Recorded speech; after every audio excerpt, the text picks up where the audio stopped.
We see it everywhere, Nate. That's you begging the question, constantly begging the question. I assume it's seen everywhere. Will I see it if I drop something from 6 feet? No, we won't see it. So definitely not everywhere, not observable if I drop something, according to you. Nathan, can you see an atom? Can you see atoms? No. Couldn't give a crap. I'm asking you where you see your claim stuff deviates. You're yet to tell me.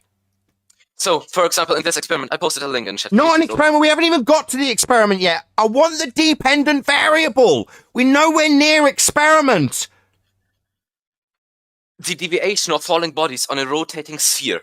That's an assumption that we're on a rotating sphere, but you're not showing me where we observe this phenomena. We observed this phenomenon on rotating spheres, and that's nice. And you're going to assume that we're on a rotating sphere, are you? No. I need to know where we observe this in nature. I have to prove it. That's why I have to. No, you have to observe it first. Step 1, observe natural phenomena. Step 2, formulate hypothesis. Well, if you've observed phenomena, you've already got the dependent variable. You're halfway there. You then just need to assume a cause of the effect you observed. So far, you haven't even told us where we observe it. We observe it in everywhere, right? You dumb shit. No, I don't observe it everywhere. You told me if I drop something, I don't observe it. So wrong. Stop saying everywhere, you clown. And specifically point at something that does do this. Geometry. So geometry's maths. Keep telling you, that's the 6th time. We want to know in nature where your claim stuff deviates is observable.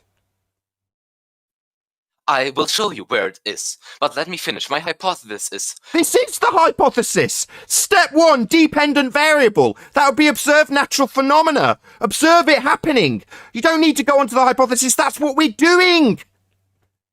Why are you telling me about what you're doing with hypotheses? You don't even know what one is. Until 10 minutes ago, you didn't know what the constituent parts were, and now you've got the gall to describe you formulating hypotheses. I'm leading you through this process, clown, not the other way around. Don't tell me about your formulation of a hypothesis. Let's make it clear. Let's educate you again. IVDV is hypothesis. First thing you need is a DV. That's observing something happening in nature. I keep asking you where it happens in nature. You've got nothing, and I'll conclude why you've got nothing. Nothing drifts away in nature. Earth's not turning underneath anything. Nothing drifts. You'll never show me it happening, ever. It's not a natural phenomena. That's why you haven't just named something. You've just said it happens always. No, that's you begging the question.